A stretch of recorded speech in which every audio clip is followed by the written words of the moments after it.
بسم اللہ الرحمن الرحیم۔ ہم نے حدیث نمبر 31 کا عربی متن یعنی عربی عبارت اردو ترجمہ لفظی اعتبار سے اور بامحاورہ ترجمہ بھی دیکھ لیا ہے۔ اب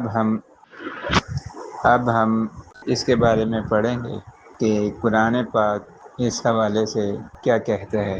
تو چنانچہ قرآن پاک میں کئی آیات اس حوالے سے موجود ہیں۔ سب سے پہلے ہم قرآن پاک کی اس حوالے سے ایک مشہور آیت جو کہ شروع میں ہی آتی ہے اسے ملاحظہ کرتے ہیں۔ اچھا، یہ بات ذہن میں رہے کہ اللہ تعالیٰ نے قرآن کریم میں بار بار اپنی نعمتوں پر شکر ادا کرنے کی تلقین فرمائی ہے۔ شکر ایک عظیم عبادت ہے اللہ تعالیٰ کی،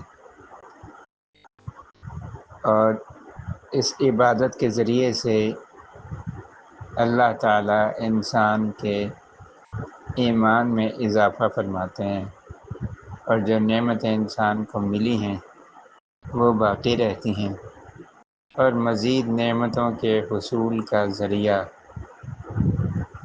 بنتی ہے یہ عبادت۔ یعنی جب انسان شکر ادا کرتا ہے تو اللہ تعالیٰ ایمان میں اضافہ فرماتے ہیں، جو نعمتیں حاصل ہیں وہ انسان کے پاس باقی رہتی ہیں، وہ اللہ تعالیٰ چھینتے نہیں ہیں، اور مزید نعمتوں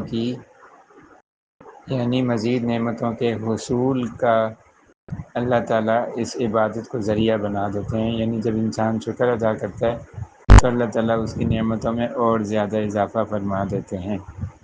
چنانچہ ارشاد باری تعالیٰ ہے، اللہ تبارک و تعالی قرآن کریم میں پارہ نمبر 2 سورۃ البقرہ آیت نمبر 152 میں اللہ تبارک و تعالی ارشاد فرماتے ہیں، فاذکرونی اذکرکم، تم مجھے یاد کرو، اذکرکم، میں تمہیں یاد کروں گا، واشکروا لی، اور میرا شکر ادا کرو، ولا تکفرونی، اور میری ناشکری نہ کرو۔